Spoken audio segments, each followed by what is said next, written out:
Move it, Grandma. This isn't your welfare office. People like you don't belong in real banks.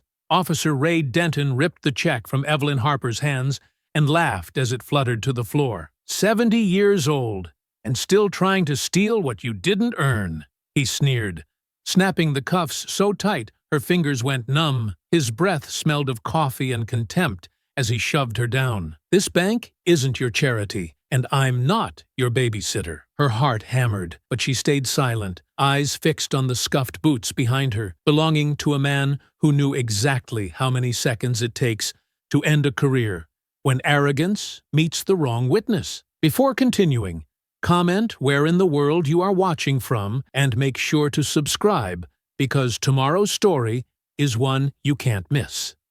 The morning sun slanted through Harbor Federal Bank's tall windows, casting long shadows across the polished marble floor. Evelyn Harper stood in line, her arthritis-stiffened fingers holding her late husband's pension check. The paper trembled slightly in her grip, but her spine remained straight, her dignity intact despite the growing unease in her stomach. When it was finally her turn, Lydia Barnes, the young teller, barely glanced up. "How can I help you?" Her tone was flat, rehearsed. "Good morning," Evelyn said warmly, sliding the check and her ID across the counter. "I'd like to cash this check, please." Lydia picked up Evelyn's driver's license, squinting at it with exaggerated scrutiny. "This seems—" She paused, letting the word hang.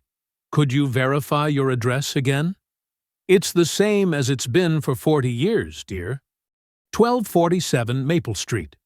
Behind Evelyn, Isaiah Cole shifted his weight slightly, his training allowing him to maintain a casual stance while cataloging every detail. His eyes tracked the security camera positions, noting their angles. He counted 4 visible cameras, plus the standard behind-counter setup. A framed poster near the teller window listed various police badges, county and city, suggesting close ties with local law enforcement.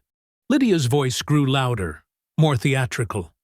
"And you're saying this check is from your husband's pension?" "Yes," Evelyn replied, her voice steady despite the slight tremor in her hands. "As it has been every month for the past 12 years. It's just that the amount seems—" Lydia's eyes darted to her supervisor's office. "One moment, please." The other customers in line began to stir, some showing irritation at the delay, others watching with uncomfortable interest. A young mother pulled her child closer. An elderly white man in a golf shirt made a show of checking his watch. Grant Holland emerged from his office, his shirt sleeves rolled up to display an expensive watch. He leaned close to Lydia, their whispered conference just loud enough for certain words to carry. Suspicious activity. Verify the source. Potential fraud. That last word echoed in the quiet bank lobby. Evelyn's shoulders stiffened, but her voice remained measured. "Mr. Holland, I've been banking here for over 4 decades. You can check your records. This is a routine transaction." Holland's smile was thin, dismissive. "Ma'am, we have procedures we must follow. Perhaps you're confused about the origin of this check?" "I am not confused," Evelyn said firmly. "I would like to speak to the branch manager." "The manager is unavailable," Holland replied quickly, too quickly. "And given the circumstances, I believe we should involve other authorities to sort this out." Isaiah observed Holland's body language, the slight smirk, the way he positioned himself to loom over Evelyn's smaller frame. The retired SEAL's fingers flexed once, then relaxed. His face remained impassive, but his awareness heightened as Holland stepped away to make a phone call. More customers were watching now. Several had phones out, recording the scene with varying degrees of subtlety. The young mother was hurriedly gathering her things, preparing to leave. The man in the golf shirt had stopped pretending to check the time and was openly staring. Lydia's demeanor had changed completely. She'd stepped back from her window, arms crossed, looking everywhere except at Evelyn. "You'll need to wait here," she said, her voice now clipped and official. "I've done nothing wrong," Evelyn said quietly, but her hands were shaking more visibly now. She reached into her purse for her heart medication, the bottle rattling slightly as she gripped it.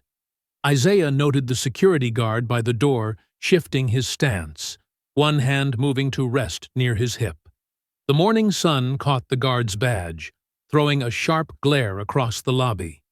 The air felt charged, like the moment before a storm breaks. Holland returned, standing unnecessarily close to Evelyn. "The authorities will help us resolve this situation." His voice carried a note of satisfaction that made Isaiah's jaw tighten imperceptibly. "My husband worked 30 years at the mill," Evelyn said, her voice clear enough to carry across the now silent lobby. "This is his pension check.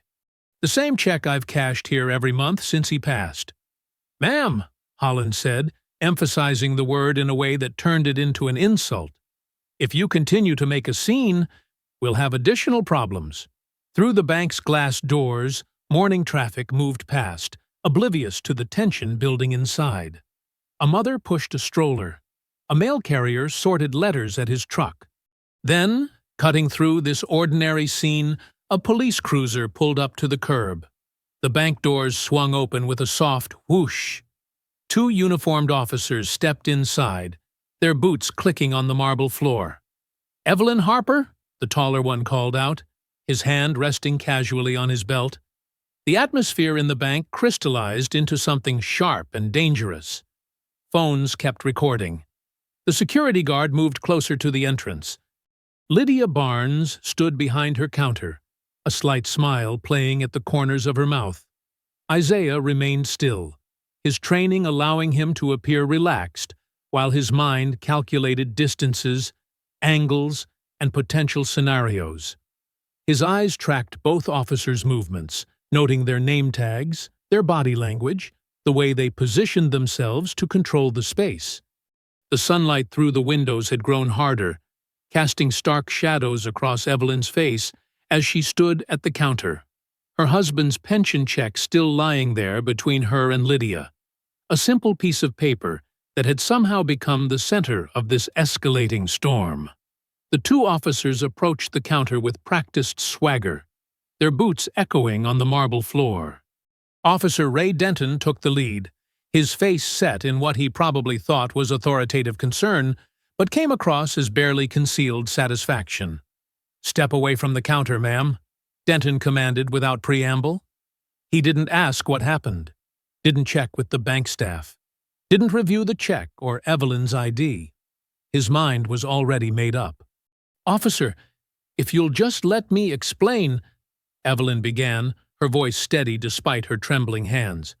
"I said step away." Denton's voice hardened.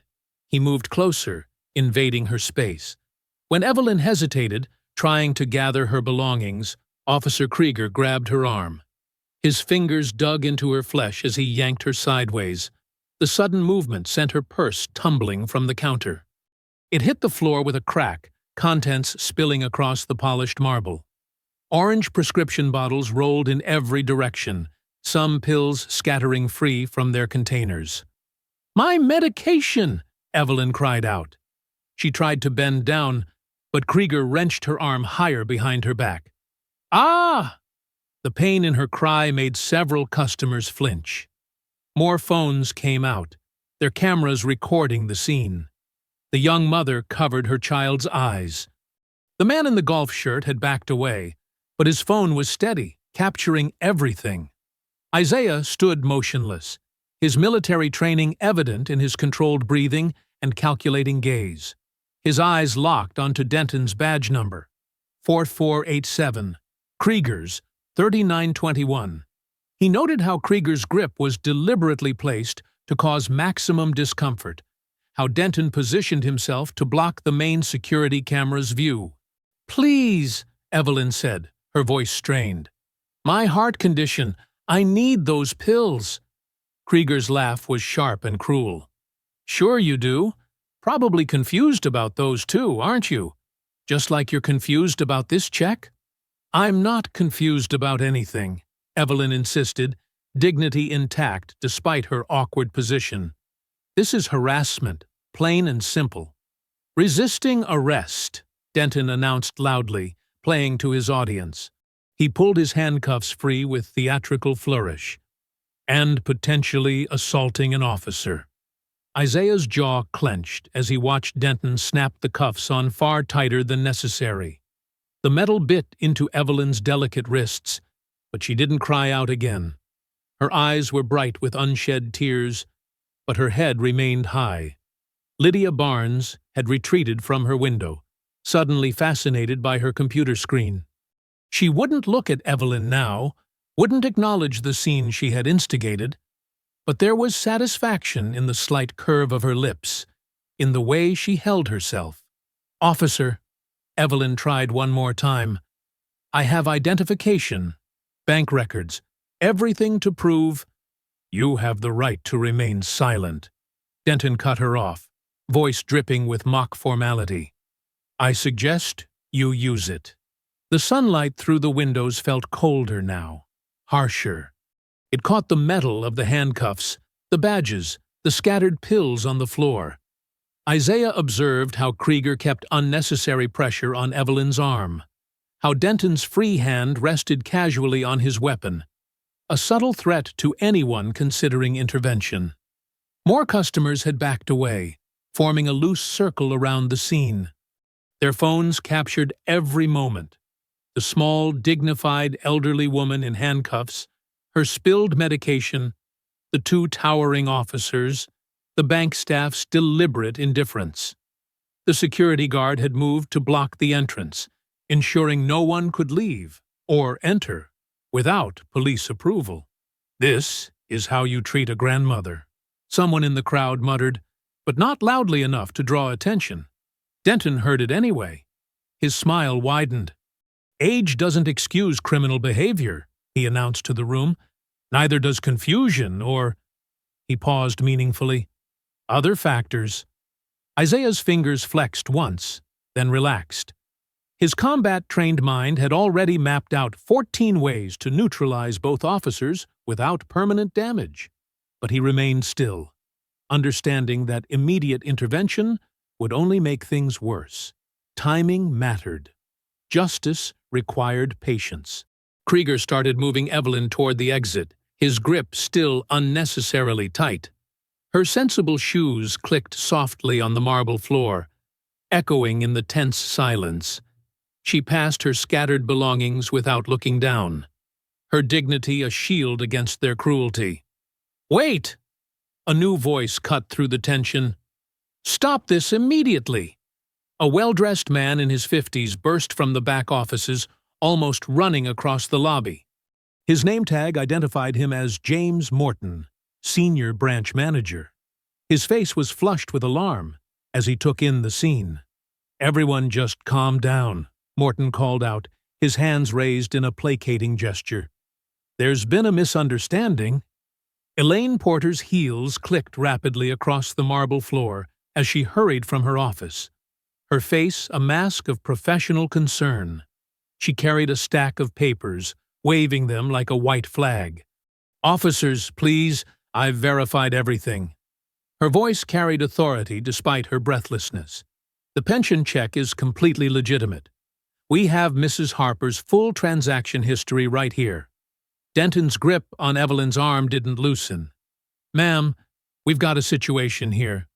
"No, you don't." Elaine's tone sharpened. She thrust the papers forward. "This is a valid check from Midwest Manufacturing's pension fund. Mrs. Harper's late husband worked there for 32 years. She cashes his pension check here every month." The lobby had grown uncomfortably quiet. Phones still recorded. Isaiah watched Denton's face darken as he realized his mistake was being documented. "Remove the handcuffs," Elaine ordered. "Now!" Krieger looked to his partner, uncertain. Denton's jaw worked back and forth before he finally reached for his keys. The cuffs came off with a harsh click. Evelyn slowly brought her hands forward, wincing. Angry red marks circled her wrists, already darkening to bruises. She rubbed them gently, her movements careful and deliberate. "Mrs. Harper," Elaine began, her voice softening to a carefully measured tone. On behalf of Harbor Federal, I want to express our deepest regrets for this unfortunate misunderstanding. Isaiah noted how she avoided placing blame, how her words danced around any admission of wrongdoing. Professional damage control? Nothing more. Your check will be cashed immediately, of course, Elaine continued, and we'll waive all fees for the next 6 months as a gesture of goodwill. That won't be necessary, Evelyn said quietly. She bent down, slowly gathering her scattered pills. No one moved to help her except Isaiah, who knelt beside her with quiet efficiency. "Ma'am," Denton cut in, his voice hard with wounded pride, "let me remind you that causing disturbances in financial institutions is a serious offense. We'll overlook it this time, but future incidents—" "Future incidents?" Isaiah spoke for the first time, his voice low but carrying clearly across the lobby. He stood, Evelyn's medications carefully organized in his hands. "You mean like exercising her legal right to cash a legitimate check?" Denton's hand twitched toward his weapon, but Krieger touched his arm. The crowd was still watching, still recording. The moment stretched taut as a tripwire. "We're done here," Krieger muttered. "Come on." The officers retreated, their boots no longer echoing with authority. Denton paused at the door, looking back at Evelyn with unconcealed hostility. "Be more careful next time, ma'am. We might not be so understanding." Elaine quickly stepped between them. "I'll personally escort Mrs. Harper to my office to complete her transaction." "No," Evelyn's voice was faint but firm. "I need some air." She took an unsteady step toward the exit. Isaiah moved closer, noticing how she pressed one hand to her chest, how her breathing had grown shallow and quick. "Mrs. Harper?" He kept his voice gentle. "Would you like some help outside?" She nodded, accepting his arm. Together they walked slowly toward the doors, past the watching crowd, past the security guard who suddenly couldn't meet their eyes. The morning sun was harsh after the bank's dim interior. Evelyn's steps faltered as they reached a concrete planter. She gripped it for support, her breathing increasingly labored. "Ma'am?" Isaiah steadied her. "Should I call an ambulance?" "They've been watching me," she whispered. "For years now. Ever since I found those discrepancies in the books." "What discrepancies?" "At the plant, before it closed." Her words came in gasps.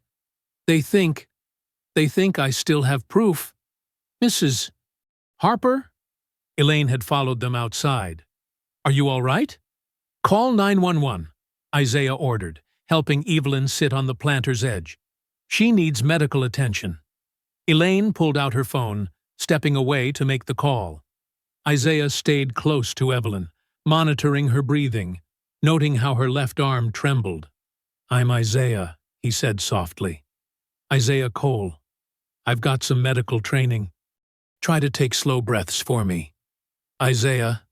She managed a weak smile. "Thank you for staying, for seeing." Sirens wailed in the distance, growing closer. Evelyn's breathing remained shallow and quick. Isaiah kept his hand steady under her elbow, a quiet anchor in the chaos. "They won't stop," she whispered. "Not until—" "Save your strength," Isaiah murmured. "We'll talk later." The ambulance pulled up, lights flashing. Paramedics jumped out, equipment in hand. They worked quickly, efficiently, loading Evelyn onto a stretcher. Her vital signs were concerning enough that they wanted immediate transport. "I'll ride with her," Isaiah told them, his tone brooking no argument. He helped secure the stretcher, then climbed into the ambulance. As the doors began to close, he glanced back at the bank one last time. The security camera mounted above the entrance moved slightly, its lens rotating away from the scene. Someone inside was already managing evidence, controlling the narrative. Isaiah's face remained impassive, but his eyes hardened with recognition. He'd seen this pattern before: the calculated humiliation, the masked cruelty, the subtle clean-up afterward. The ambulance doors closed with a final thunk. Through the small windows, Isaiah watched Harbor Federal recede as they pulled away, its polished columns and gleaming windows hiding secrets that were about to become his personal mission. Under the harsh fluorescent lights of Memorial Hospital's third floor, Isaiah Cole stood in the hallway, his back against the wall, watching medical personnel come and go. His stance was relaxed but alert, a habit from years of training that never quite faded. Through the half-open door, he could see Evelyn Harper's small form in the hospital bed, finally resting after hours of tests and monitoring. Dr. Sarah Martinez emerged from the room, clipboard in hand. She moved directly to Isaiah, having recognized him as the steady presence who'd stayed through admission. "Mr. Cole?" Her voice was low, professional. "Mrs. Harper is stable now, but I need to be clear about something. The stress she experienced today could have killed her." Her heart showed signs of significant strain. Isaiah nodded once. "What's her prognosis? With proper medication and rest, she should recover." But Dr. Martinez's expression hardened. "Another incident like this could trigger cardiac arrest. She mentioned this wasn't the first time she's been harassed?" "No." Isaiah's voice remained neutral, but his eyes flickered with contained anger. "It wasn't.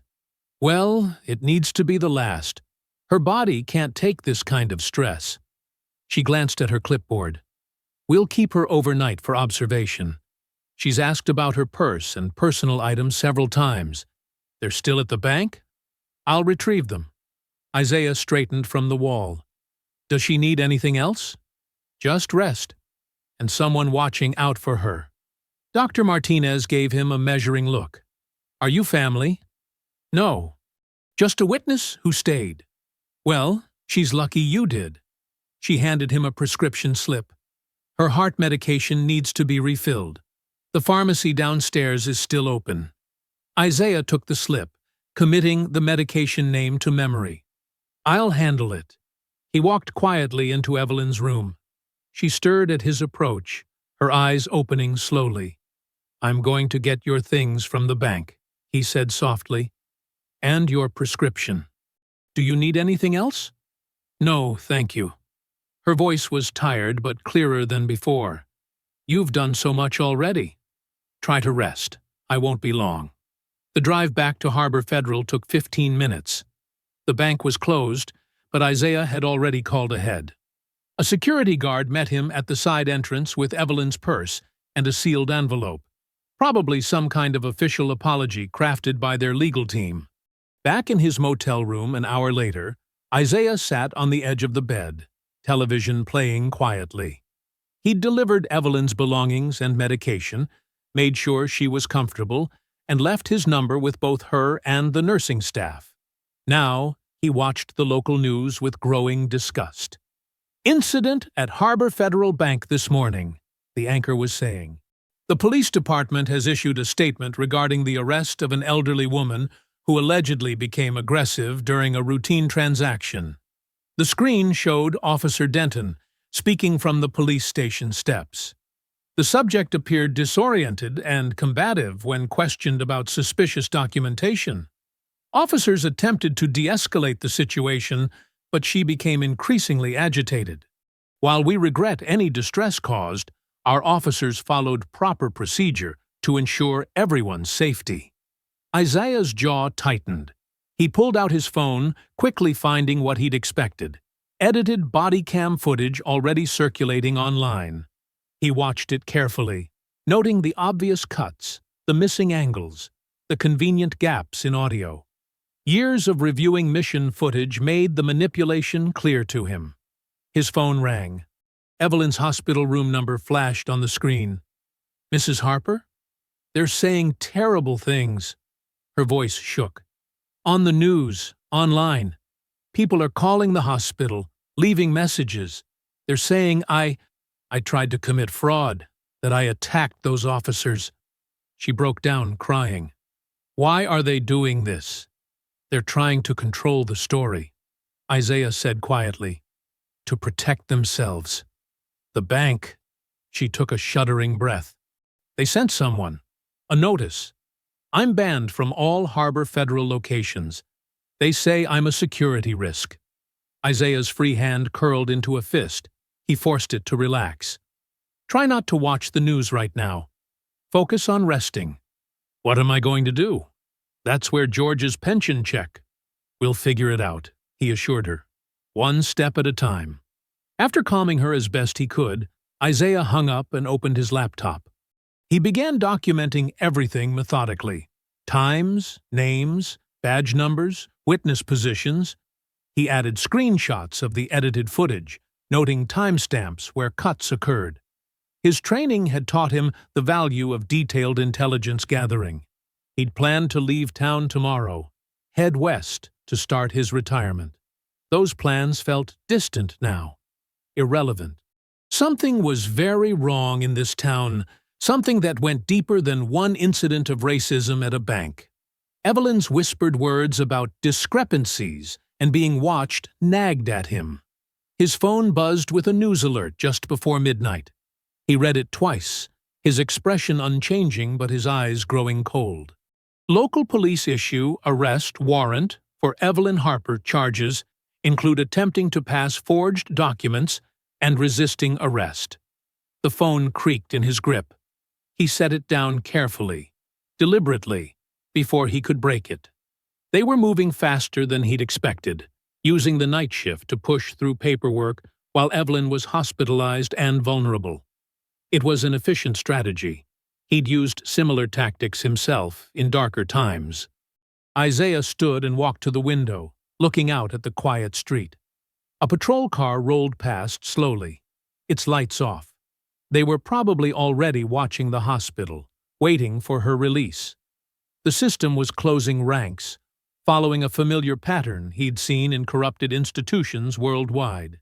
He pulled out a small notebook and began writing, his movements precise and controlled. Names, locations, connection points. The foundation of what would become a mission plan, though he hadn't admitted that to himself yet. In the background, the news continued to spin its narrative, but Isaiah wasn't listening anymore. He was remembering other missions, other times he'd dismantled systems from within. The red and blue lights painted harsh shadows across Evelyn Harper's small yellow bungalow. Officer Ray Denton climbed out of his patrol car, warrant in hand, a satisfied smirk playing at the corners of his mouth. His partner, Paul Krieger, flanked him as they strode up the narrow concrete path toward the front door. From behind a large oak tree across the street, Isaiah Cole watched, his phone already recording.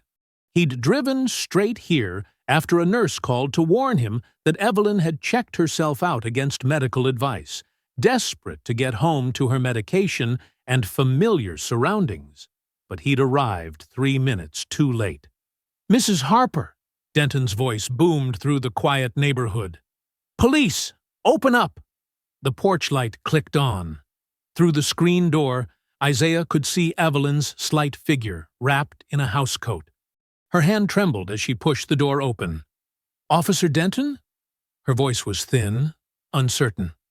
"What's happening?" "We have a warrant for your arrest." Denton thrust the paper at her. "Step outside, please." "But I just got home from the hospital," Evelyn protested softly. "My heart." "Now, Mrs. Harper." Krieger moved forward, hand on his cuffs. "Don't make this difficult." Porch lights began switching on up and down the street. Curtains twitched. Neighbors emerged onto their front steps, but no one spoke up. No one moved to help. Isaiah's jaw clenched as he steadied his phone, documenting every moment. "Can I at least get my medication?" Evelyn asked. "You can sort that out at the station." Denton grabbed her arm, exactly where the bruises from earlier still marked her skin. She winced, but didn't cry out. Isaiah's free hand curled into a fist as he watched them cuff her again. His training screamed at him to intervene, but he forced himself to stay hidden. Raw footage would be more valuable than a confrontation right now. "Evelyn Harper," Denton recited loudly, clearly playing to his audience of neighbors. "You're under arrest for attempting to pass forged documents, resisting arrest, and making false statements to law enforcement. Those charges are lies, Evelyn said, her voice stronger now despite her obvious fear. You know they're lies. Watch yourself, Krieger warned, tightening the cuffs. You're just making it worse. They led her to the patrol car, Denton's grip unnecessarily rough. Isaiah noticed how they angled her head down, a practiced move to make her look guilty to the watching crowd. As they drove away, he counted 4 other patrol cars circling the block, a show of force meant to intimidate the whole neighborhood. Isaiah waited 5 minutes, then drove to the police station. The booking process would take at least an hour. He parked across the street, watching officers come and go, noting shift changes and security patterns. At exactly midnight, he walked in. The desk sergeant looked up with obvious recognition. "Can I help you?" "I'm here about Evelyn Harper." "Booking's not finished. No visitors. When will she be released?" The sergeant's expression hardened. "That's not your concern. She needs medical attention," Isaiah said evenly. "She has a heart condition. Our medical staff will evaluate her." A new voice spoke from behind him. Officer Denton approached, coffee in hand.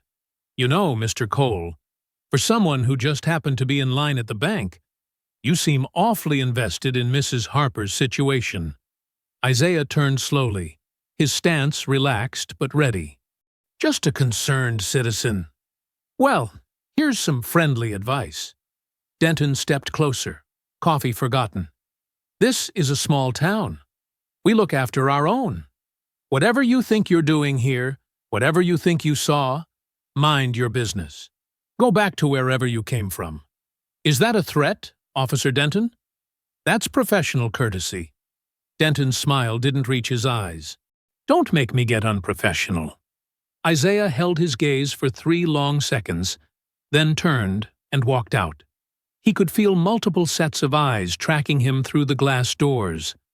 In his car, he sat quietly for several minutes, processing. The speed of escalation, the coordination between bank and police, the prepared media response. This wasn't just corruption, it was practiced corruption. Back in his motel room, Isaiah pulled a heavy black duffel bag from under the bed. The lock clicked open under his thumbprint. Inside, beneath a false bottom, lay the carefully preserved evidence of 20 years of service. Medals, classified mission reports, commendations signed by presidents. Deeper still were the documents that mattered now, files on financial networks, corruption patterns, the methodology of institutional rot. He spread the materials across the bed methodically. His training had taught him to analyze before acting, to understand systems before dismantling them. The same techniques he'd used to collapse terrorist cells could work here. Find the pressure points, identify the key players, gather leverage, then apply force precisely. Isaiah pinned a map to the wall, marking the bank, police station, and city hall. He added sticky notes with names, connecting them with red thread. Patterns emerged.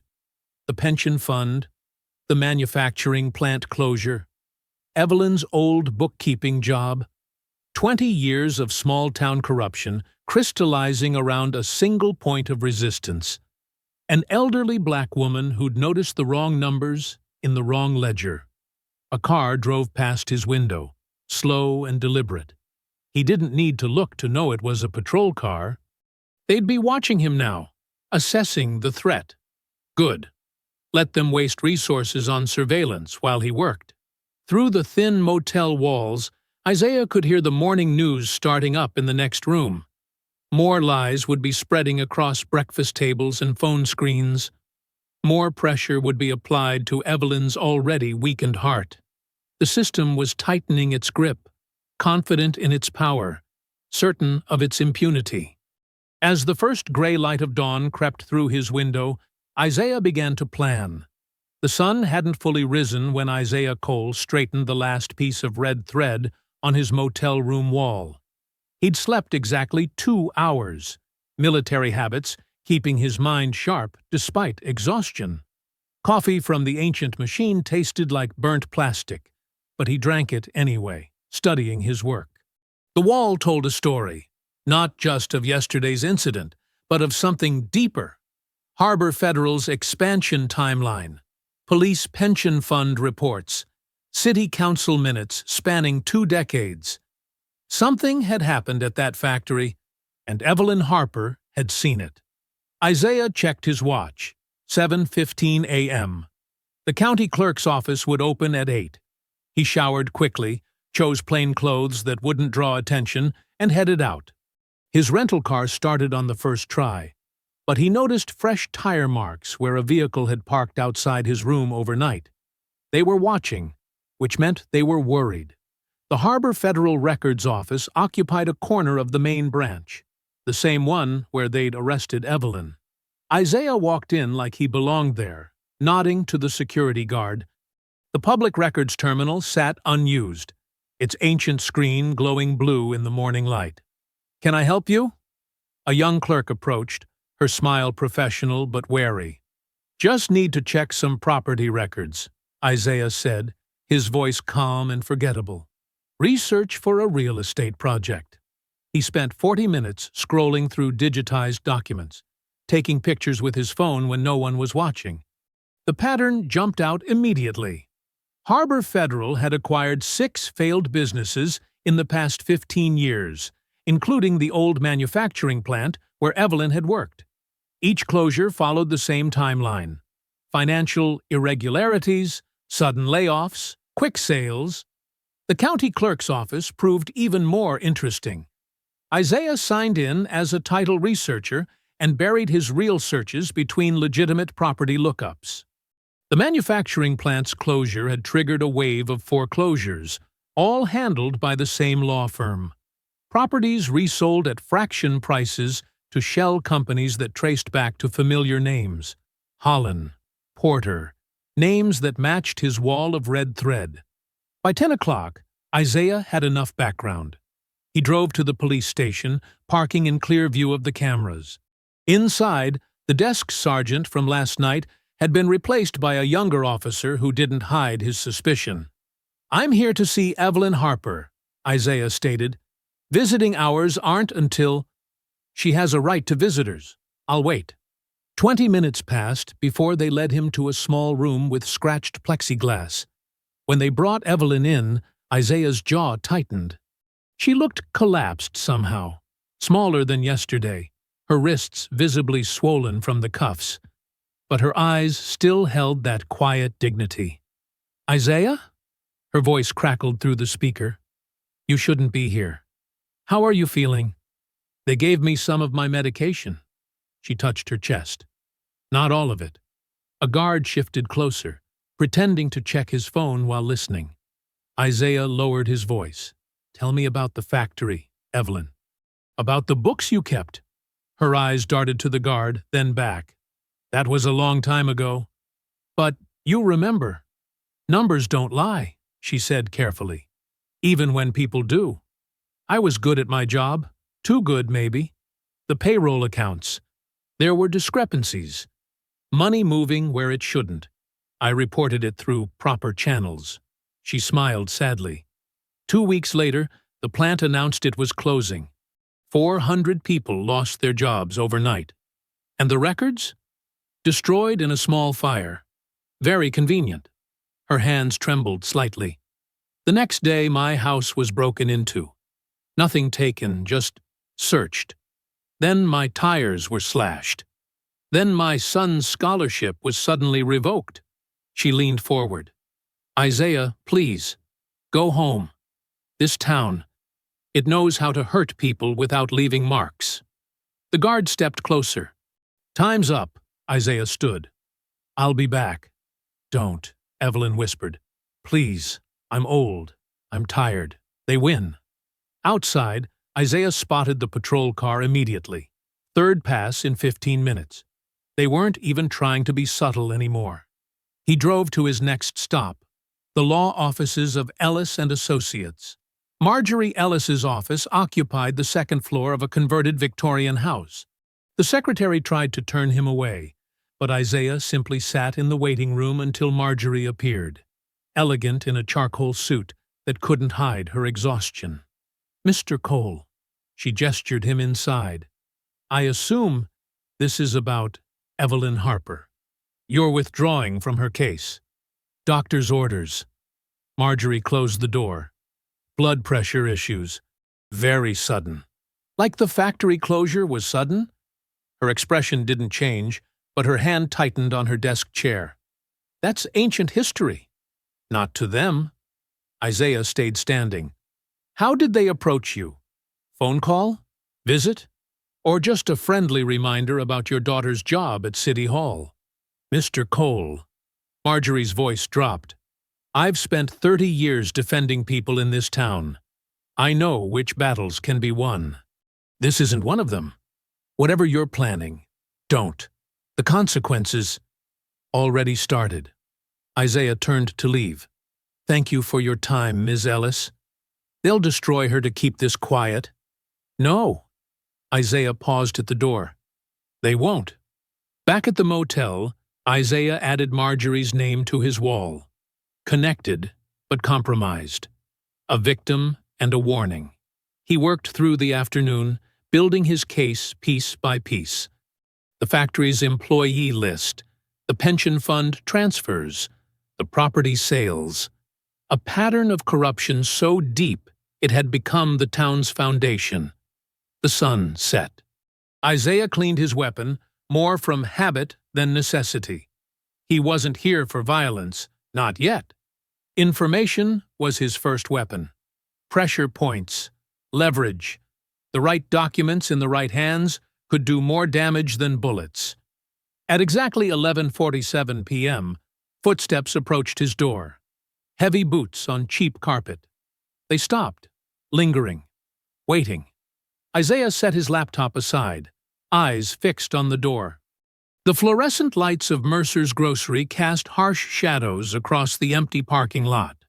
Isaiah Cole stepped through the automatic doors, a single plastic bag swinging from his left hand. Ground coffee, protein bars, bottled water. Simple supplies that would keep him going. The night air carried a hint of coming rain. He'd chosen this store carefully. Far enough from his motel to break any surveillance pattern, close enough to walk if needed. The backlot offered 3 escape routes, and the security cameras were old enough to have predictable blind spots. Isaiah had noted all this automatically, the way he noted everything. Old habits kept you alive. The crunch of gravel behind the store made him pause. Not random footsteps, deliberate placement, trying to be quiet, but not quite managing it. Isaiah continued walking, his pace unchanged. He felt the presence of watchers, the weight of hostile eyes. The bag in his hand could become a weapon if needed. So could the pen in his pocket, or the brick wall, or the dumpster's metal edge. They made their move as he passed the loading dock. 2 shapes detached from the shadows, moving with the confidence of men used to having power. Even in civilian clothes, Isaiah recognized their swagger immediately: Officer Denton and Officer Krieger. No badges tonight, no body cameras, no witnesses. Going somewhere. Denton's voice carried that familiar sneer. Isaiah set his grocery bag down carefully. "Evening, officers." Krieger circled to his left, while Denton stepped closer. "Told you to mind your business." "Did you?" Isaiah kept his voice neutral, letting his body language project confusion and hint of fear. Let them think they had the advantage. Let them commit. The first shove came from Denton, hard enough to slam Isaiah back against the brick wall. He let it happen, absorbing the impact, reading their positions. Krieger moved in tighter, blocking the most obvious escape route. Their positioning was practiced. They'd done this before, probably dozens of times. "Last chance," Denton growled. "Leave town tonight. Forget about the old lady." Or? Isaiah saw the punch coming, telegraphed by Denton's shoulder tension.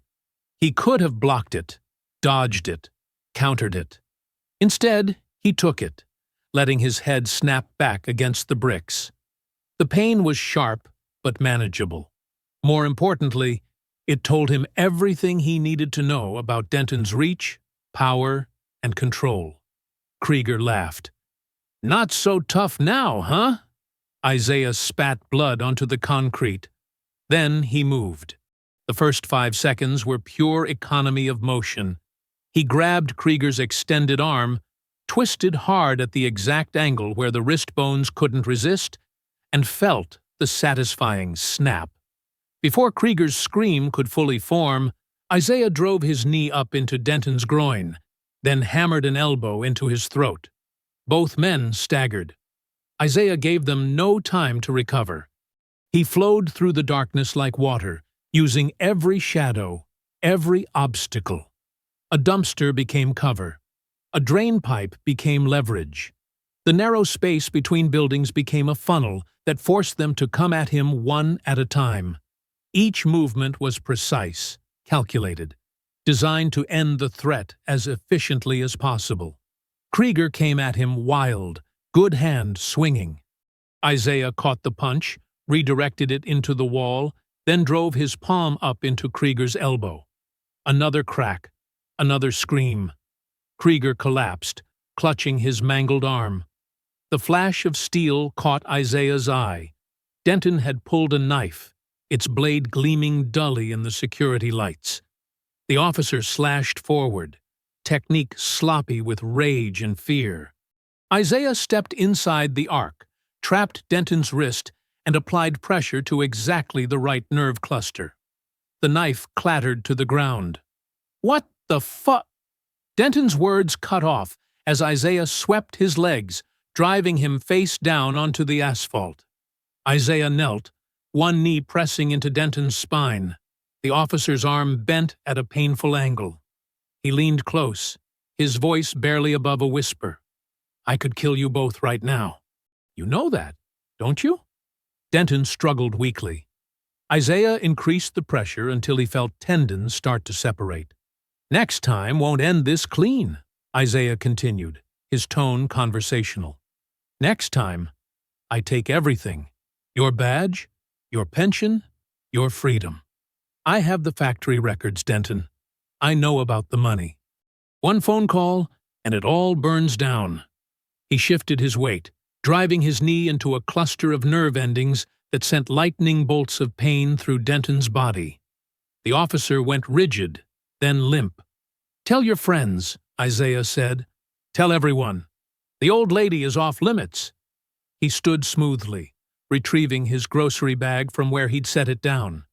Krieger lay curled around his shattered arm, whimpering. Denton hadn't moved, but his breathing was steady. They'd live. They'd heal. Eventually. In the distance, sirens began to wail. Far too late to matter. Exactly as planned. Isaiah walked away unhurried, his footsteps measured and calm. He'd given them just enough to fear, just enough to question. Violence was a language they understood, but controlled violence, precise violence. That would haunt them more than any beating. The grocery bag swung gently as he walked, its contents undisturbed. Blood trickled from his split lip, where he'd taken Denton's punch. It would bruise, but that was fine. Sometimes you had to bleed a little to sell the story. The sirens grew louder, but Isaiah knew the response time had been deliberately slow. This was their territory, their rules. They hadn't expected him to understand the game, let alone turn it against them. Now they would regroup, recalculate, try to figure out exactly what they were dealing with. Let them wonder. Let them worry. Fear was a weapon, too. Isaiah's shoes scraped softly against the concrete as he rounded the corner, leaving the parking lot's harsh lights behind. The night swallowed him completely, as it had so many times before. Behind him, red and blue flashers began to paint the walls, casting wild shadows that danced like accusations. Pink-tinged water swirled down the motel sink's drain. Isaiah Cole flexed his bruised knuckles under the cool stream, watching dried blood dissolve from the small cuts. The mirror above the sink reflected yesterday's violence, a split lip, darkening bruise along his jaw where Denton's punch had landed. He'd slept 3 hours, enough to stay sharp. The rest of the night he'd spent making calls, pulling threads, letting old contacts know he might need them. Dawn painted the grimy window with pale light as he buttoned a fresh shirt, covering the marks on his ribs. The Paradise Diner sat just off the highway, its neon "open" sign buzzing in the early morning fog. Isaiah arrived 15 minutes early, choosing a booth with clear sightlines to both exits. The place was nearly empty, a few truckers at the counter, one elderly couple sharing toast. Thomas Reed walked in at exactly 6:30 a.m., right on time. Isaiah recognized him from the photo. Early 30s, thin face, dark circles under darting eyes. Reed's tie was crooked, and his hands wouldn't stay still. He slid into the booth across from Isaiah, immediately reaching for a menu he didn't read. Coffee? A waitress appeared, pot already tilted. "Please," Reed's voice cracked. He dumped 3 sugar packets into the cup as soon as she filled it. Isaiah waited until the waitress moved away. "Thank you for meeting me. I shouldn't be here." Reed's leg bounced under the table. "If anyone from the bank sees me, no one followed you. I made sure." Isaiah's tone was calm, steady. "Take a breath, Mr. Reed. You're doing the right thing." Reed's hands wrapped around his coffee cup like it was an anchor. "I worked IT support at Harbor Federal for 6 years. Contract position. They let me go 3 months ago. Budget cuts, they said. But I think they knew I'd seen things." "What kind of things?" "Transaction patterns. Account irregularities." Reed lowered his voice. "The bank runs quarterly audits, right? But there's this separate system that handles certain transfers, mostly involving police pension accounts. The numbers never matched." Isaiah nodded slowly. "Money laundering. Had to be. I kept backup logs, force of habit, you know. When they fired me, they wiped my workstation. But they didn't know about my personal backups." Reed reached into his laptop bag with trembling fingers. "It's all here. Account numbers, dates, amounts. Some transfers link directly to offshore holdings." The flash drive Reed placed on the table looked ordinary. Isaiah knew it was anything but. "They'll deny everything," Reed continued. "Say I fabricated the data. Try to discredit me.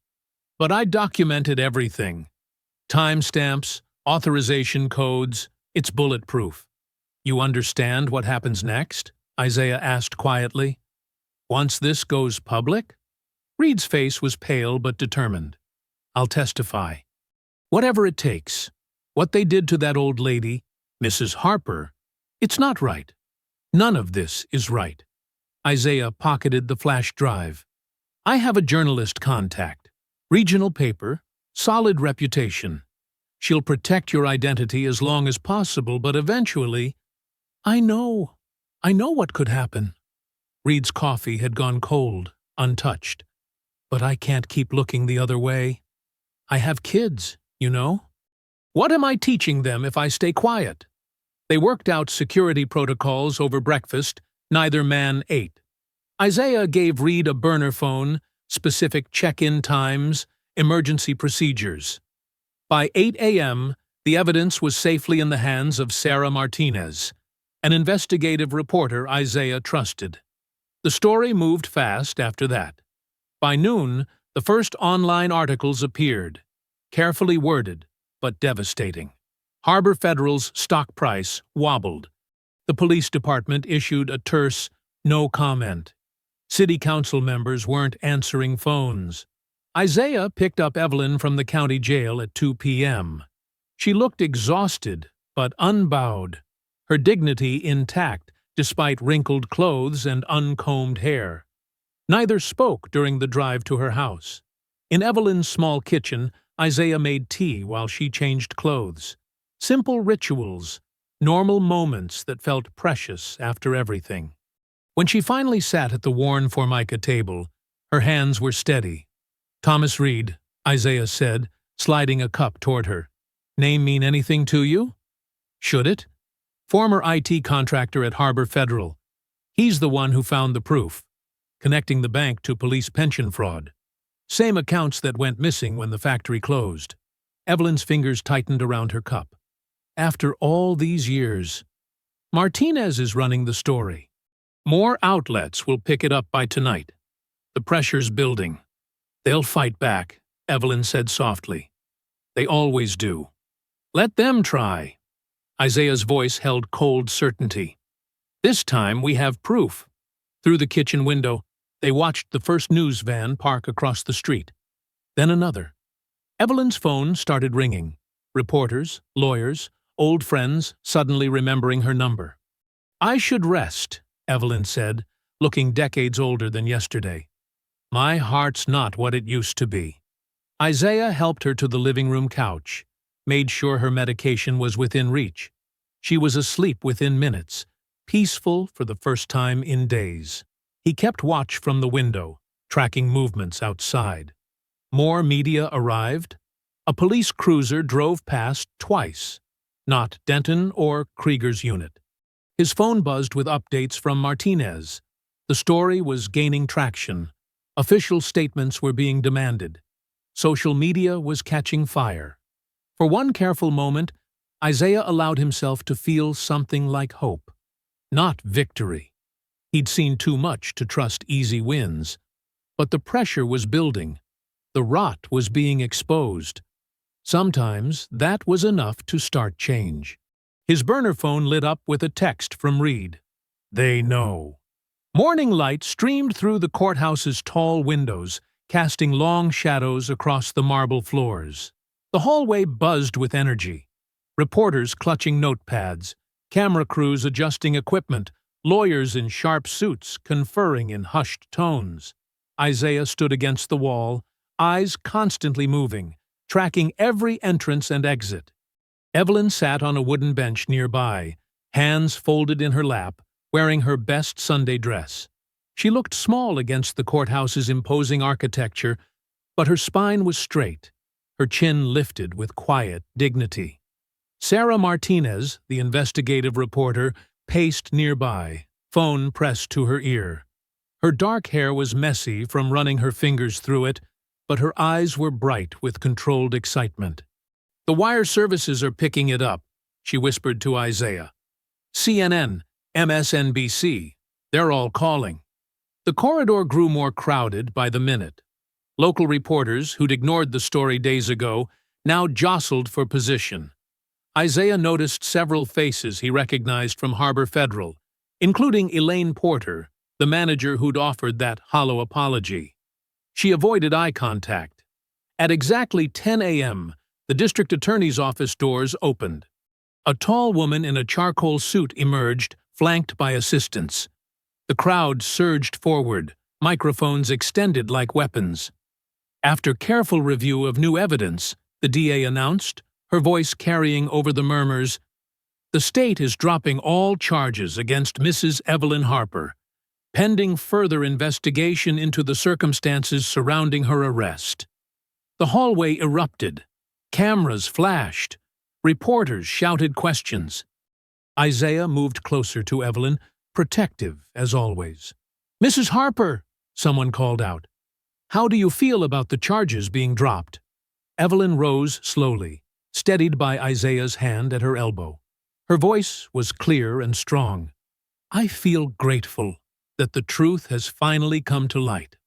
The tears started then, silent streams down her weathered cheeks as decades of tension released. She turned to Isaiah, who wrapped his arms around her carefully, mindful of her fragility. Her shoulders shook with quiet sobs. "It's over," she whispered against his shirt. "It's finally over." But Isaiah knew better. His jaw tightened as he watched the DA slip away without taking questions. This wasn't over, just shifting to a new phase. Martinez pushed through the crowd, practically glowing. "The story's exploding," she said. "I've got network anchors fighting for exclusives. The Federal Banking Commission is opening an inquiry. Even the governor's office is calling." Official statements began flooding in. The mayor promised a full and transparent investigation. The police chief announced an internal review of procedures. Harbor Federal's parent company expressed deep concern and suspended several employees pending investigation. By early afternoon, Isaiah had heard enough hollow promises. He helped Evelyn into a taxi home, then drove his rental car to the Edgewater Motel, 20 miles outside town. Thomas Reed was waiting in room 114, pacing between the beds. "You're doing the right thing," Isaiah said, watching Reed stuff clothes into a duffel bag. "The safe house in Atlanta is ready. My contact will meet you tomorrow." Reed's hands shook as he zipped the bag. When they shook hands goodbye, Reed held on too long, his palm damp with fear. His fingers trembled violently. "I keep thinking about my kids," Reed said. "What if—" "Don't," Isaiah cut him off. "Focus on the plan, one step at a time." But Reed's eyes were wild, darting to the window at every passing car. "They have reach, you know? Connections. Money can buy anything in this town. You're not in this town anymore." Isaiah's voice was firm. "And you're not alone." The drive back to his own motel was quiet, summer heat shimmering off the asphalt. Isaiah ran through contingency plans, security measures, escape routes, habits from his SEAL days that had kept him alive. His room was dark when he returned, the air conditioning humming. He flipped on the TV for background noise while checking his phones for updates. The local news anchor's voice suddenly cut through his thoughts. "Breaking news from the Edgewater Motel, just outside city limits. Police are reporting the death of Thomas Reed, a former Harbor Federal contractor, from an apparent drug overdose. Reed was recently linked to allegations of financial misconduct." Isaiah's muscles locked. He knew instantly. The two steady hands, the violent tremors, the wild eyes. Classic signs of forced injection. They'd gotten to Reed somehow between Isaiah's departure and now. His phone rang. Unknown number. He answered to silence, just soft breathing on the line. A warning. A message. The rage built slowly, methodically, like a nuclear reactor approaching critical mass. Isaiah stared at the TV screen where police lights flashed outside the Edgewater. They showed Reed's body being wheeled out, covered in a sheet. "A tragic overdose," the reporter called it. Another piece of evidence erased. The phone rang again. Still silence. Still breathing. Isaiah's control snapped. He grabbed the TV and hurled it against the wall. The screen exploded in a shower of sparks and glass. In the sudden darkness, sirens began wailing outside his motel. Too close, too coordinated to be coincidence. They were coming for him next. But Isaiah Cole wasn't Thomas Reed. He wasn't afraid of needles in the dark. Through the broken window, red and blue lights painted the parking lot. Car doors slammed, boots on pavement. The First Baptist Church basement hummed with hopeful energy. Paper streamers hung from exposed pipes, and folding tables groaned under the weight of potluck dishes. The room was packed. Church members, local activists, and even a few reporters who'd stayed in town to follow Evelyn's story. Reverend James stood at the makeshift podium, his deep voice carrying over the crowd. "Tonight, we celebrate not just Sister Evelyn's vindication, but the power of truth to overcome darkness." Scattered amens punctuated his words. Evelyn sat in the front row, wearing a pale blue dress and her Sunday pearls. Her eyes were bright with tears as the community rallied around her. The fundraiser had already collected enough to cover her legal fees and lost pension payments. Isaiah lingered near the back wall, watching the doors. His ribs still ached from the motel arrest, but he'd made bail thanks to Martinez's newspaper connections. Something felt wrong. The victory had come too easily, the system's retreat too smooth. "And now," Reverend James continued, "I'd like to invite Sister Evelyn to say a few words." The basement doors burst open. Boots thundered down the stairs. Officer Denton led the charge, his right arm in a brace, flanked by Krieger and 4 deputies. Their faces were hard, determined. "Evelyn Harper!" Denton's voice cut through the shocked silence. He held up a paper. "New warrant for your arrest. Conspiracy to commit fraud, obstruction of justice, and filing false police reports." The crowd erupted in protests. Reverend James stepped forward. "Now wait just a minute."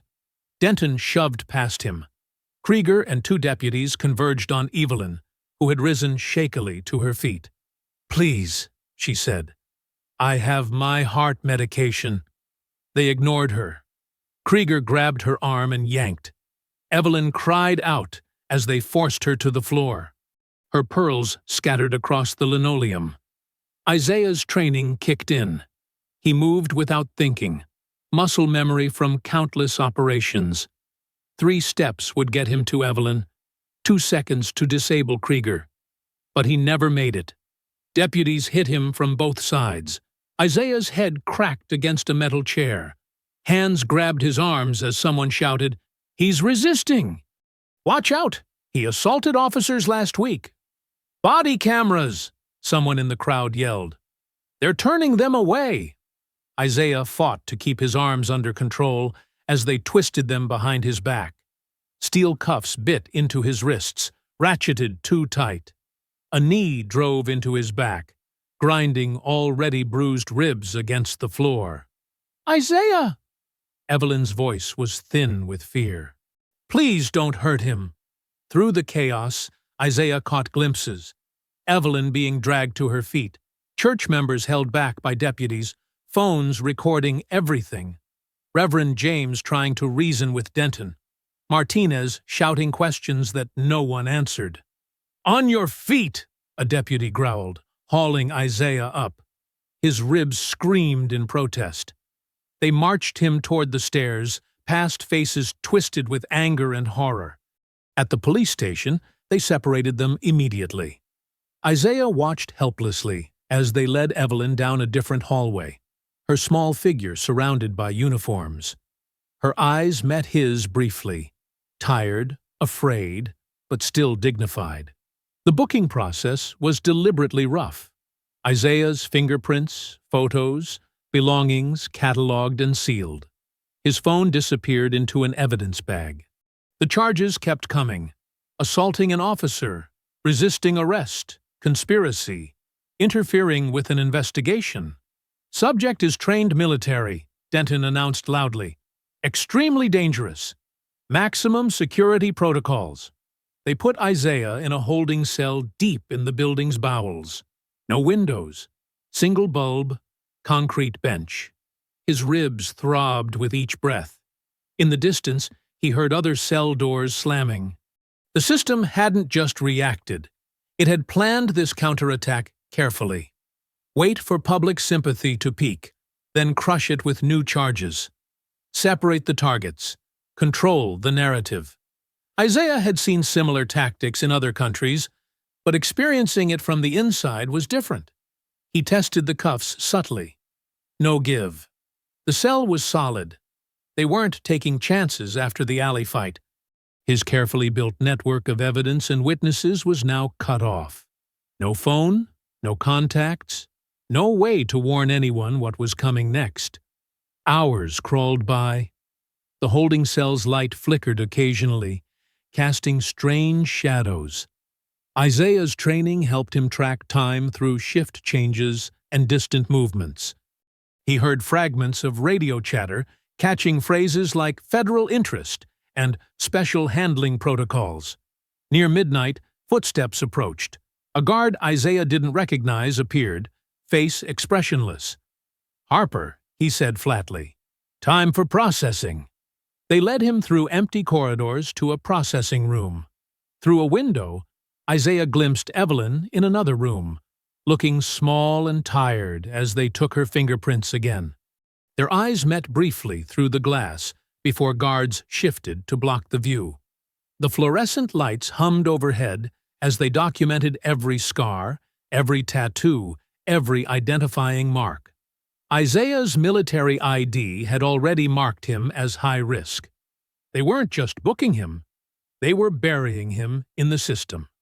Back in the holding cell, the main lights powered down for night shift, leaving only dim security lighting. Somewhere in the building, other cell doors clanged shut with final, echoing thuds.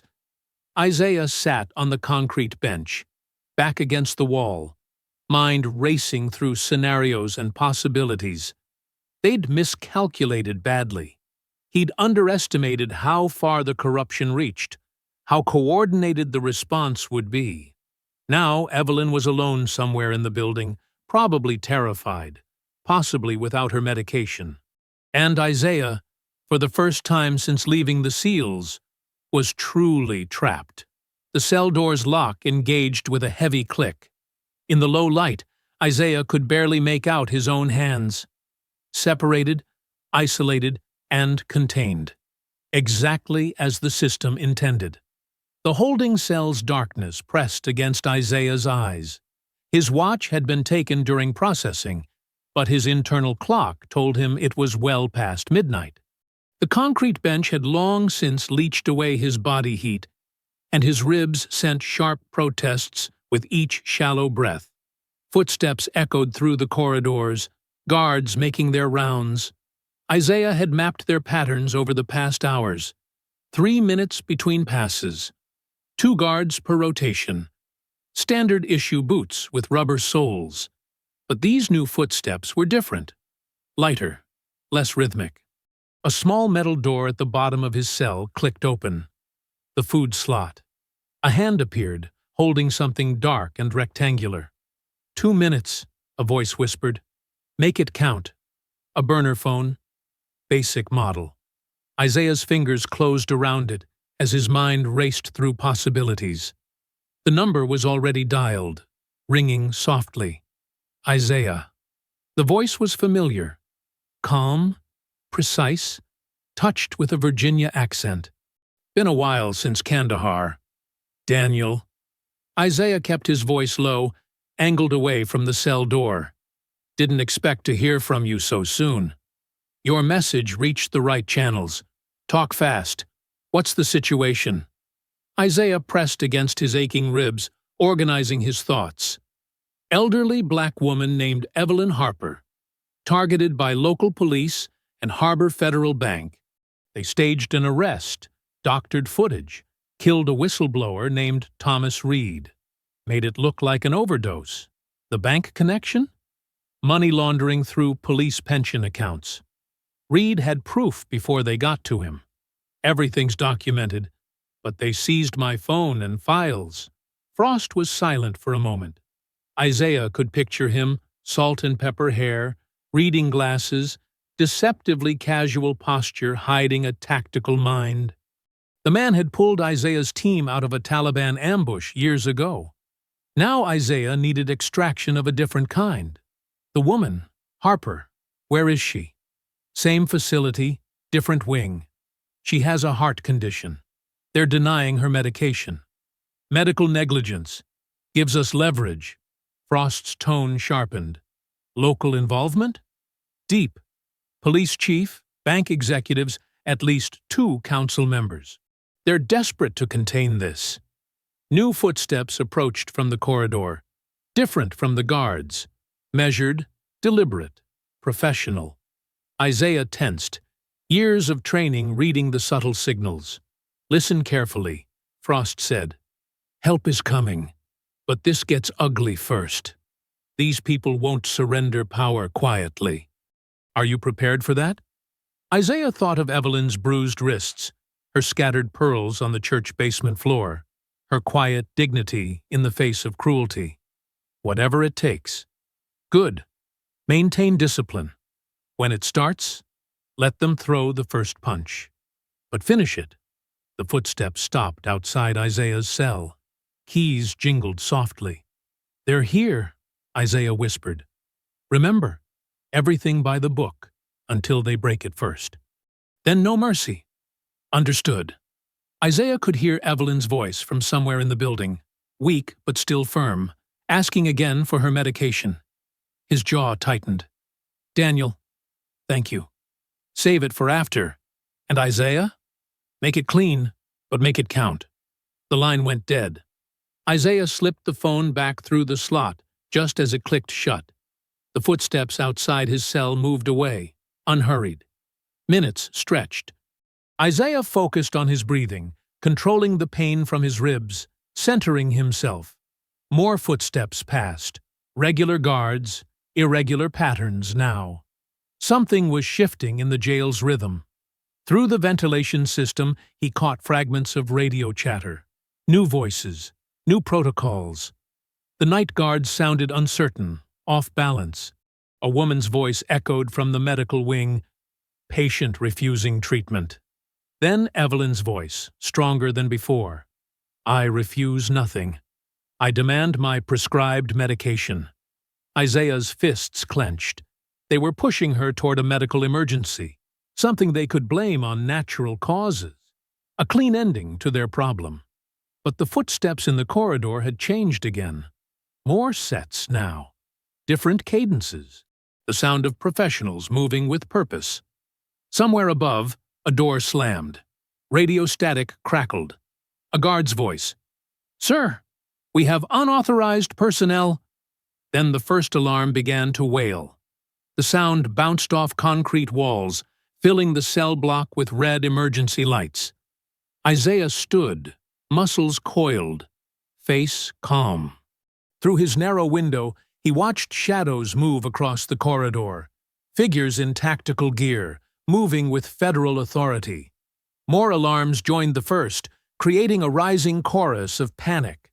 Radio calls overlapped. "Lock it down!" "Who authorized?" "Multiple teams at all exits." Isaiah settled into a ready stance, ignoring his protesting ribs. The next few minutes would decide everything. Frost was right. It would get ugly before it got clean. But Isaiah had seen enough ugliness in this town, had watched enough good people suffer under corrupted power. The alarms reached a fever pitch as booted feet thundered through the lower levels. Isaiah breathed slowly, centered in the chaos. This wasn't revenge coming. This was consequence. This was justice, finding its teeth. The transport bay's fluorescent lights flickered, casting harsh shadows across concrete walls still damp from pre-dawn mist. Isaiah's handcuffs bit into his wrists as two deputies marched him down the echoing corridor. His ribs throbbed with each step, but he kept his face neutral, conserving energy. The bay doors opened with a metallic groan. Officer Denton stood inside, arm in a fresh cast, eyes gleaming with anticipation. Behind him, Officer Krieger leaned against the transport van, trying to project casualness but betraying tension in his shoulders. Two unfamiliar deputies flanked them, bigger men, faces Isaiah hadn't seen before. "Surveillance is down for maintenance," Denton announced, his voice dripping with false professionalism. "Might take an hour to reset the system." The bay doors swung shut with a heavy clang. Isaiah noticed the security camera's red light was already dark. He counted heartbeats, noting positions, analyzing angles. The transport van blocked one exit. 4 opponents. Limited space. Concrete floors that would punish any fall. "Shame about the cameras," Krieger added, pushing off from the van. "Lot can happen in an hour. Especially to prisoners who resist transfer." Isaiah kept his breathing steady as the deputies forced him toward the van. His chains rattled against the floor, standard prison transport restraints, connecting handcuffs to ankle shackles. Restrictive, but not impossible to work with. He'd trained for worse. Denton stepped closer, showing teeth. "Remember what I said about next time not ending clean?" The first punch came from behind. a kidney shot that would have doubled over a normal man. Isaiah absorbed it, letting his body roll with the impact. The second hit targeted his injured ribs. Pain flared white-hot, but he remained upright, waiting. "Nothing to say?" Denton grabbed Isaiah's collar. "No tough guy act now?" Isaiah met his eyes calmly. "You should have brought more men." The next few seconds exploded into violence. As Denton wound up for another punch, Isaiah dropped his weight suddenly, yanking his chains tight. The movement pulled one deputy off balance. Isaiah drove his shoulder up, catching the man's jaw with brutal force. Bone cracked. The deputy went down hard. Krieger lunged, but Isaiah was already moving.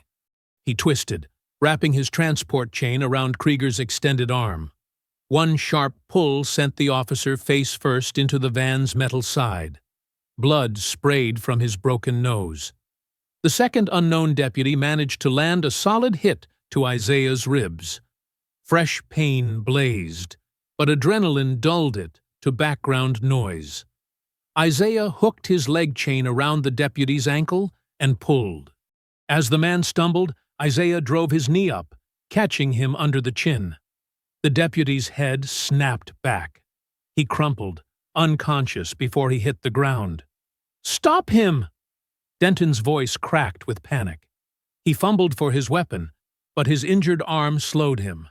Isaiah didn't give him time. He spun, gathering chain slack, and whipped it across Denton's face. The officer staggered. Isaiah pressed forward, ramming his shoulder into Denton's chest. They hit the concrete wall together. Before Denton could recover, Isaiah grabbed his cast and wrenched it backward. The snap of breaking bone echoed off concrete. Denton's scream followed, high and desperate. Krieger had recovered enough to draw his pistol. "Don't move! I'll shoot!" Isaiah was already moving. He dropped and rolled as the first shot cracked overhead. The transport chain tangled around Krieger's legs. One hard pull sent the officer sprawling. The gun skittered across concrete. Isaiah surged upward despite his restraints, driving his knee into Krieger's sternum. The officer gasped. Isaiah grabbed him by the throat and slammed his head against the floor. Once. Twice. Krieger went limp. The bay fell silent except for Denton's whimpers and the rattle of Isaiah's chains. Blood pooled slowly around the unconscious men. Suddenly, sirens wailed outside, different from the jail's internal alarms. Professional, federal, multiple vehicles converging fast.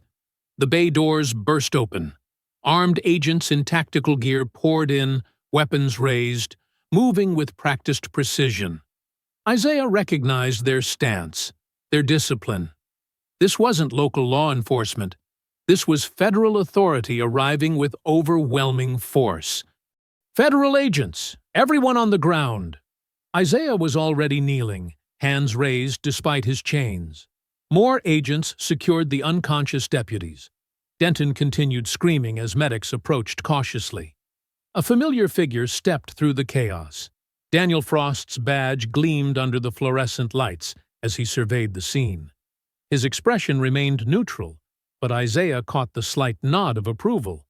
"Get those restraints off him," Frost ordered. An agent quickly unlocked Isaiah's shackles. Denton thrashed as medics tried to stabilize his arm. "You can't do this! We're law enforcement!"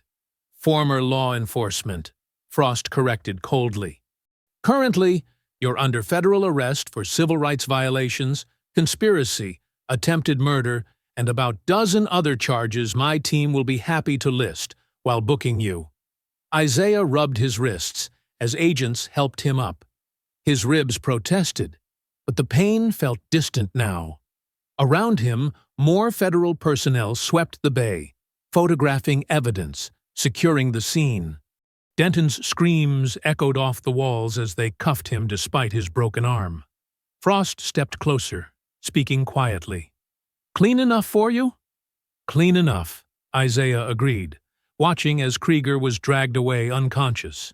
"Evelyn?" "Already secured. Medical teams with her now." Frost's eyes moved over the unconscious deputies. Quite a mess for a restrained man to make. They didn't search me very well, Isaiah said. Sloppy. Indeed. Frost allowed himself a small smile. Sloppy all around. But that's about to change. Red and blue lights flashed across Harbor Federal's polished windows as federal vehicles surrounded the building.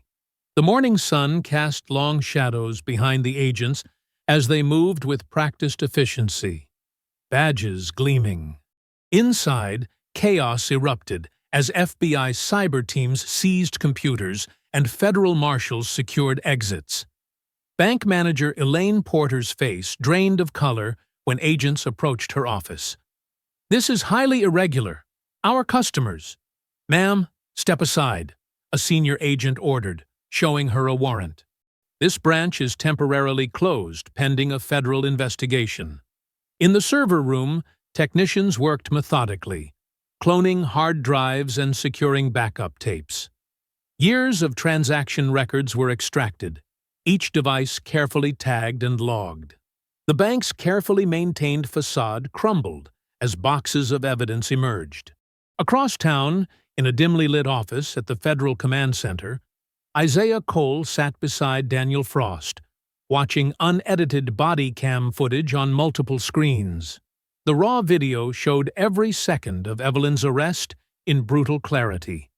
The unnecessary force, the deliberate humiliation, the casual cruelty in the officers' voices, frame by frame. Frost said quietly, "Everything they tried to hide." He pointed to one screen. "Watch Denton here. See how he positions himself? This wasn't procedure. This was a message." Isaiah's jaw tightened as he watched Evelyn's pills scatter across the marble floor again. They never thought anyone would see the real footage. "Corrupt departments get sloppy," Frost replied. "They backed up everything, thinking it protected them. Instead," he gestured at the wall of screens, "they documented their own crimes." A junior agent burst in, holding a tablet. "Sir, you need to see this. We found transfer records going back 15 years. The pension fund was being used to launder money through fake accounts. Multiple officials involved." Frost took the tablet, scanning quickly. "Names? Police Chief Roberts, Mayor's office, 2 council members, Thompson and Walsh. And look at these dates. They line up perfectly with when Mrs. Harper was working as a bookkeeper." Isaiah leaned forward. "She saw something back then. That's why they've been watching her all these years. Waiting for a chance to discredit her," Frost agreed. "But they didn't count on you being there when they finally moved." At the local hospital, doctors worked to stabilize Evelyn's condition. The stress and lack of medication had nearly triggered heart failure. Isaiah visited as soon as she was cleared for visitors, finding her propped up in bed, looking frail but alert.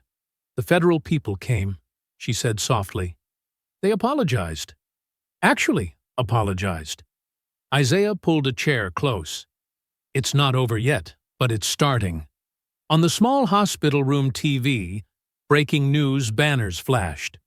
Cameras captured FBI agents leading Police Chief Roberts out of the station in handcuffs, his face twisted with rage. Council members Thompson and Walsh were next, trying to hide behind lawyers as reporters shouted questions. Harbor Federal's executive team emerged from their offices with suit jackets covering their wrists, flanked by federal marshals. The bank's president, Timothy Morgan, stared straight ahead as cameras caught his walk of shame. Evelyn watched it all unfold, tears sliding silently down her weathered cheeks. Her hand found Isaiah's, squeezing weakly. "All these years," she whispered, "I thought I was crazy. They made me doubt everything I knew." "You were never crazy," Isaiah said firmly. "You were right. And now everyone sees it." The afternoon brought more arrests. Deputy chiefs, senior bank managers, city officials who had helped cover up the corruption. Each surrender and arrest was broadcast live, impossible to ignore or deny.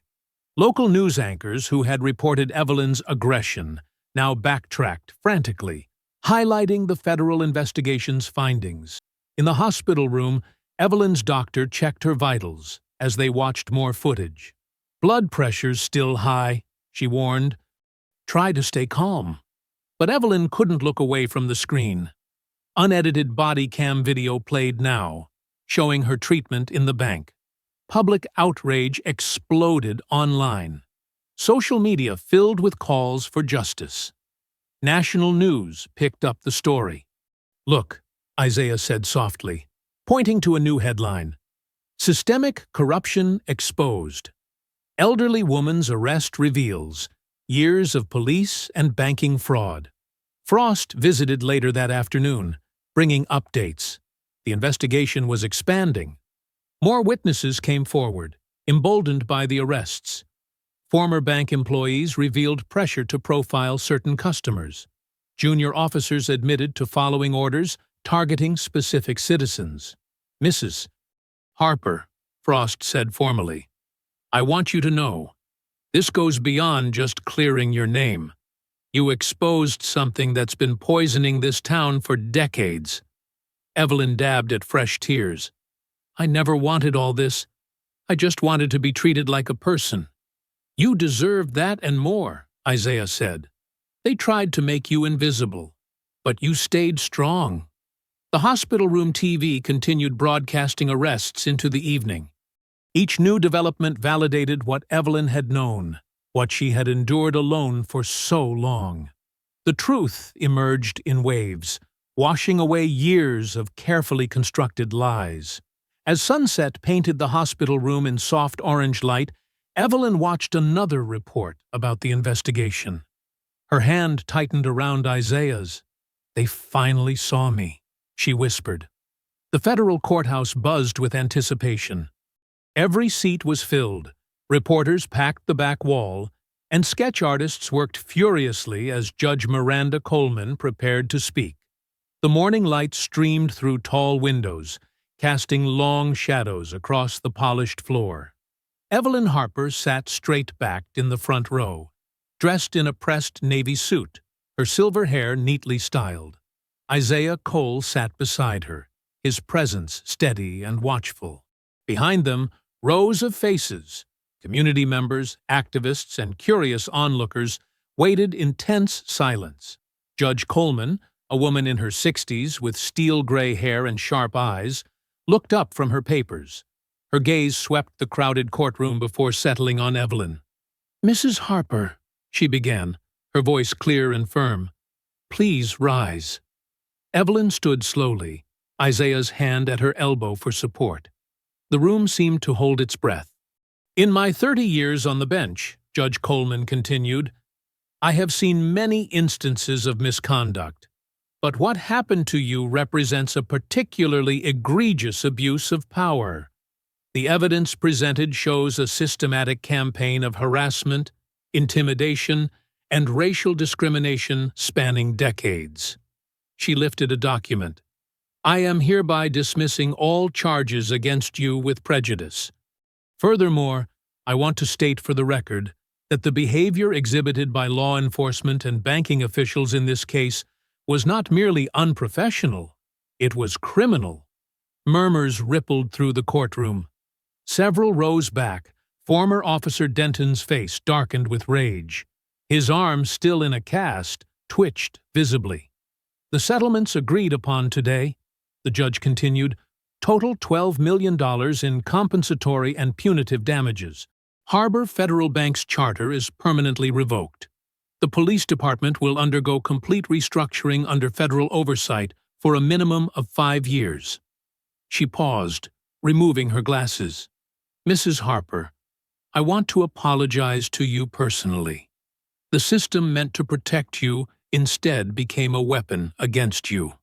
That ends today." Evelyn's shoulders trembled slightly, but she remained composed. Isaiah's presence behind her was like a wall of quiet strength.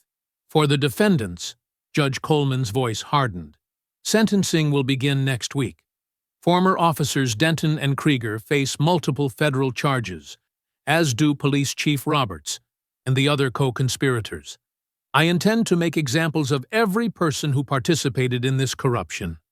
The judge's gavel cracked like thunder. Court is adjourned. Camera shutters clicked rapidly as Evelyn turned from the bench. Her attorney, a federal prosecutor named Sarah Chen, smiled warmly and squeezed her hand. Outside the courtroom, a wall of reporters waited, microphones extended. "Mrs. Harper, how do you feel about the verdict? Will you comment on the police department's future? What are your plans for the settlement?" Evelyn paused at the top of the courthouse steps, sunlight warming her face. The crowd below fell quiet, waiting. Isaiah stood slightly behind her, scanning faces, ever vigilant. "I don't want to talk about money," Evelyn said clearly, her voice carrying across the hushed gathering. "I want to talk about dignity, about being seen as human. That's what was stolen from me, not just by those officers or that bank, but by a system that looked away for far too long." More cameras flashed. She continued steadily. "I'm not interested in revenge. I'm interested in change, real change, so no one else has to fight this hard just to be treated with basic respect." A reporter called out, "Are you angry about what happened?" Evelyn's expression remained composed. "Anger burns you up inside. I chose to stand my ground instead. Sometimes that's harder than fighting back." The federal prosecutor stepped forward to handle additional questions. Evelyn moved carefully through the crowd, Isaiah clearing a path. They reached the bottom of the steps where Daniel Frost waited beside a black SUV. "Ready to go home?" he asked quietly. Evelyn nodded. "More than ready." As they drove through town, they passed Harbor Federal Bank. The signs were already being removed, the windows papered over. Workers loaded boxes into trucks as federal agents supervised. "They'll open a community credit union there," Frost mentioned. "The settlement includes provisions for local financial services." Isaiah watched Evelyn's reaction in the rearview mirror. She stared at the building that had caused so much pain, her expression thoughtful. "Good," she said finally. "People still need a bank, just one that serves everyone equally." They passed the police station next, where moving trucks were also present. The department's reorganization had already begun. New leadership would arrive next week, along with federal oversight teams. Frost spoke again. "The sentencing recommendations are strong. Denton and Krieger are looking at significant time. The chief and council members, too." "The system didn't fix itself," Isaiah said quietly. "It had to be forced." "No," Evelyn agreed, "but it did finally bend toward justice. Sometimes that's all we can ask for. That truth eventually comes to light." They pulled up to Evelyn's house. The front yard had been replanted with fresh flowers, erasing the vandalism from weeks before. New security cameras monitored the property discreetly, Isaiah's addition. Frost opened her door. "There will be more media attention in the coming weeks. We can provide protection if you want it." "I'm not hiding anymore," Evelyn said firmly. She stood straighter now, the weight of fear lifted from her shoulders. The morning sun caught the silver in her hair like a crown. She turned to Isaiah, who had been her quiet guardian through it all. Her eyes were bright with unshed tears, but her voice was steady. "Now I can breathe again." The autumn morning painted Harbor Street in warm golden light. The brick facade of the newly renovated building gleamed, its fresh paint and polished windows a stark contrast to the shuttered Harbor Federal Bank across the way.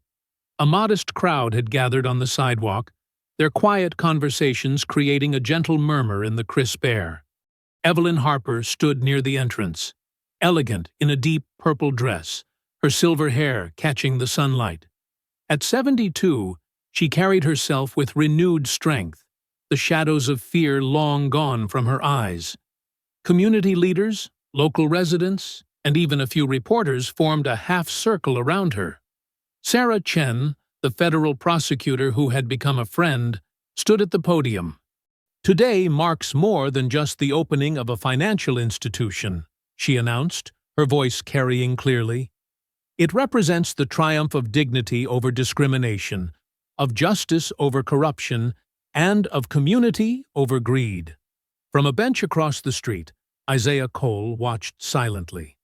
His injuries from the jail transport bay had healed, leaving only faint scars to mark the battle. He'd traded his tactical gear for simple civilian clothes, but his alertness remained unchanged, eyes constantly scanning the surroundings out of habit. Daniel Frost stepped up beside him, keeping his voice low. "The last sentencing was yesterday. Denton got 18 years. Krieger took a plea for 12. The chief and council members are looking at decades." Isaiah nodded once, his expression unchanged. "The system worked this time." "Because you made it work," Frost replied. "You heading out today?" "Soon as this is done." Across the street, Mayor Patricia Wilson, newly elected after the scandal, gestured to a covered plaque beside the entrance. "It is my honor to dedicate this institution to a woman whose courage reminded us all what justice really means." Evelyn stepped forward, grasping the cord. With one smooth motion, she unveiled the bronze plaque. "Evelyn Harper Community Credit Union, where everyone's dignity matters." Applause rippled through the crowd. Someone started a cheer that others quickly joined. Evelyn's eyes glistened, but her smile remained steady as she accepted the ceremonial scissors. "Cut it, Mrs. Harper," called a voice from the crowd. "Show that ribbon who's boss." Laughter spread warmly. Evelyn's hands didn't shake as she positioned the scissors. The red ribbon parted with a crisp snick, and more cheers erupted. Camera flashes sparked like stars. Isaiah watched as people began filing inside for the reception. The building's interior had been completely transformed. Gone were the imposing counters and bulletproof glass of Harbor Federal. Instead, warm woods and comfortable seating created a welcoming space. The teller's stations were open and accessible, designed for conversation rather than confrontation. "You should go in," Frost suggested. "You earned this victory too." Isaiah shook his head slightly. This is her moment. Better without complications. But before he could stand, Evelyn was crossing the street toward him. She moved more easily now, her steps light with newfound freedom. The morning sun caught her face, highlighting a piece that had been missing in those first dark days at the bank. She settled onto the bench beside him, smoothing her skirt. "Leaving without saying goodbye?" "Not really my kind of party," Isaiah replied softly. "No, I suppose not." Evelyn studied his face. "You know, most people would have walked away that day, would have decided it wasn't their problem. Most people haven't seen what happens when good people look away." She nodded, understanding in her eyes. "What you did, stepping in, staying when it got ugly, that wasn't just about justice. It was about seeing someone's humanity when others wouldn't." Isaiah shifted slightly, uncomfortable with praise. "You did the hard part, standing your ground day after day, year after year. That takes more courage than anything I did." "Different kinds of courage," Evelyn said. "Both necessary." She reached into her purse and withdrew a small envelope. "Before you go, I want you to have this." Isaiah accepted it reluctantly. Inside was a single key. "There's a cottage on Lake Morrison," she explained. "Part of the settlement. It's quiet there, peaceful. The kind of place where a person might find some rest, if they wanted it." "Mrs. Harper." "Evelyn," she corrected gently. "And I'm not asking you to stay, just letting you know you have a place here, if you ever need it." Isaiah turned the key over in his hands, feeling its weight. Across the street, laughter spilled from the credit union's open doors. Children darted between adults' legs, playing tag on the sidewalk. The scene was ordinary, unremarkable, exactly what had been denied here for so long. "I should go," he said finally, standing. They'll be looking for you inside. Evelyn rose as well, straightening her dress. Take care of yourself, Isaiah Cole, and thank you, not just for what you did, but for who you are. He nodded once, tucking the key into his pocket. No other words were needed. They had both seen truth prevail, had watched justice grind slow but inexorable. Some victories didn't need speeches. Isaiah turned and walked away, his steps unhurried. Behind him, he could hear Evelyn being called back to the celebration, could hear the happy chaos of new beginnings. He didn't look back. This wasn't his story anymore. It belonged to the community now, to the people who would build something better from the ashes of corruption. A few blocks away, his packed duffel waited in the truck. He had other battles to fight, other wrongs to right. But the key in his pocket felt like a promise, not of home exactly, but of possibility, of peace earned through justice. The sound of laughter followed him down the street, a reminder that sometimes the greatest victory wasn't in the fight itself, but in what grew afterward. Dignity restored, community rebuilt, humanity recognized. Across from the new credit union, Evelyn settled onto a sunny bench. Her expression was serene as she watched families enter the building she had helped create. Not through violence or vengeance, but through the simple, powerful act of refusing to back down. Justice had finally come, undeniable and complete. If you enjoyed the story, leave a like to support my channel and subscribe so that you do not miss out on the next one. On the screen, I have picked 2 special stories just for you. Have a wonderful day.